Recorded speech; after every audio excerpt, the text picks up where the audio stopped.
Hi guys, welcome back.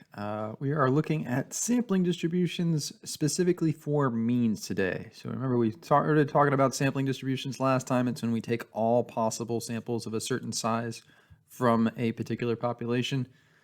All right. So now we're looking specifically at when we're trying to calculate the mean of that population or the mean of samples. So just a quick recap of all the different notations now, because we have three different sets of notations. So we have notation for samples, where x bar, x with a bar over it, is the mean of a sample, and s is the standard deviation for a sample.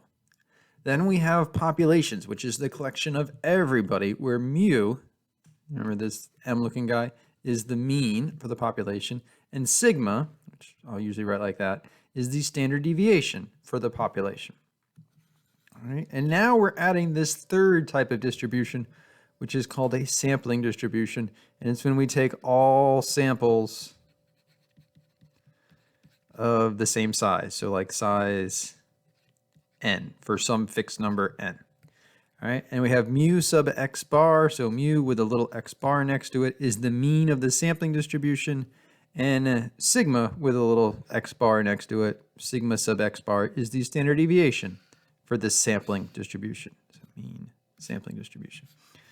All right, so now we have formulas for these two guys here based on these two guys.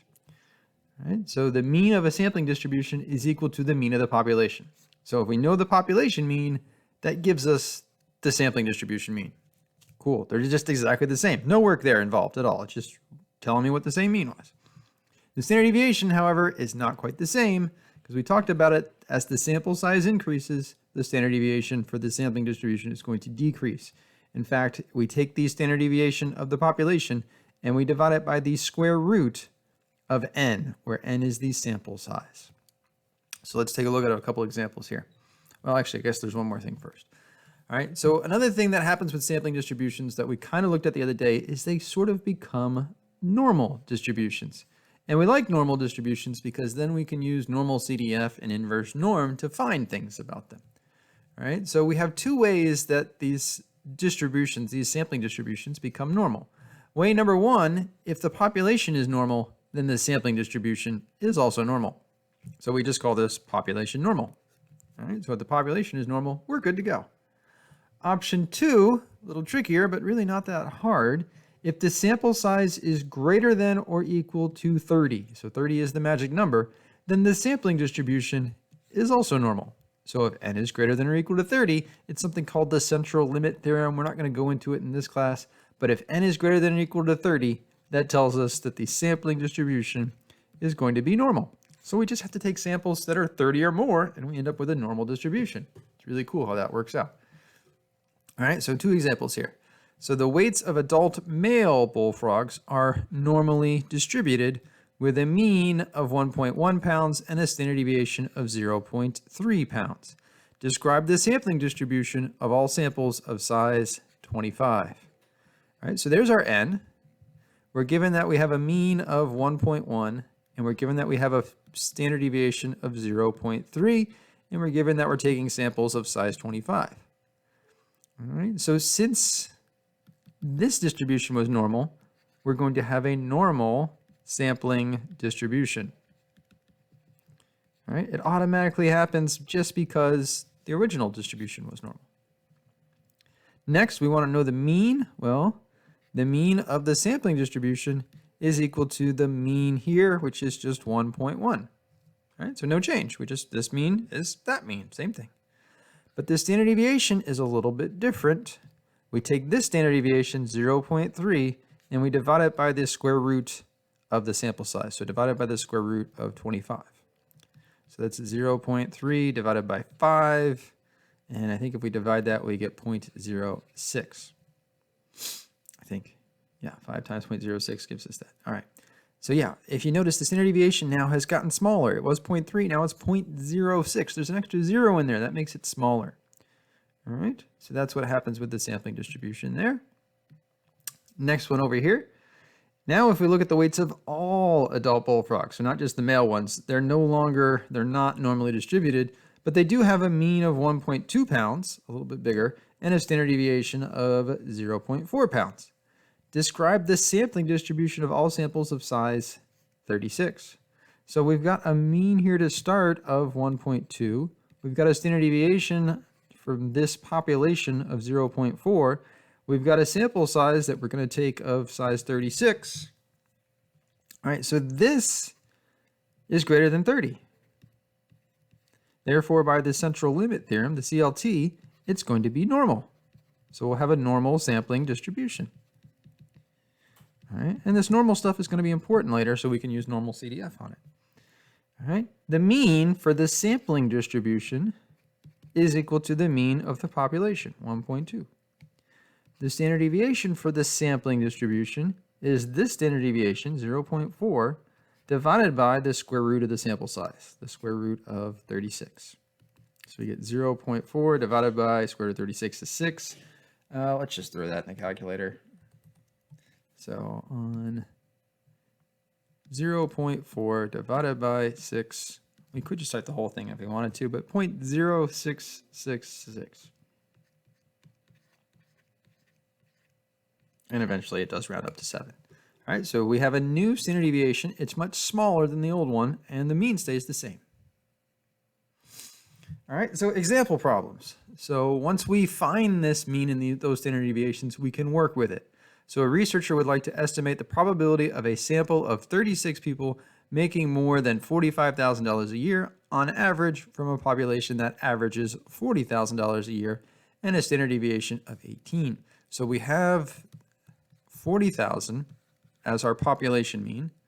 We've got 18,000 as our population standard deviation. And we've got a sample size of 36, which tells us is normal. The sampling distribution is normal, that is, because it's greater than 30.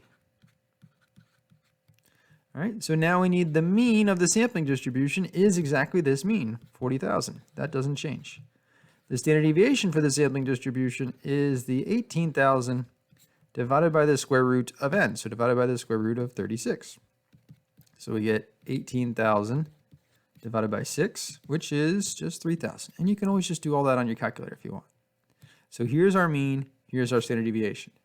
Now what they want is the probability of being more than 45,000. So we've got this normal distribution happening with a mean right here of 40,000. And we want to know what's the probability it's going to be above 45,000. So we want to know what this area is up here. So we use our normal CDF. All right, our lower bound will be the 45,000. The upper bound is going to be something big. So we just, throw a bunch of zeros back there. Our mean is this 40,000. And our standard deviation is this 3,000. All right, and then we just go to our calculator and we go into normal CDF and we just type that in. So second distribution, number 2, normal CDF. We've got a lower bound of 45,000, an upper bound of something big. I'm just going to put a bunch of zeros here. All right, a mean of 40,000 and a standard deviation of 3,000. Make sure I have the right number of zeros. Looks like I do there for everything else. And we get 0.04779.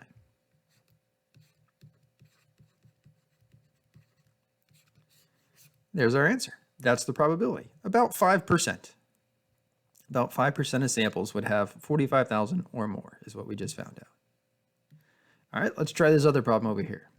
A student would like to know how much time would be the top 10% of sample times for all samples of size 40. They find a study online that says that the mean time spent on one's phone is 320 minutes per day with a standard deviation of 120 minutes. Find the value for the top 10% of samples of size 40. All right, so we've got a population mean of 320 minutes per day on your phone. That's what, 5 hours? 5 hours and 20 minutes? A standard deviation of 120, so 2 hours. We've got sample sizes of 40, which gives us that we're normal. Checks out, because that's bigger than 30. And we want to be in the top 10%. All right, so we need to find the mean and standard deviation first. So the mean of the sampling distribution is going to be the same mean, 320 minutes. The standard deviation for the sampling distribution, though, is going to be different.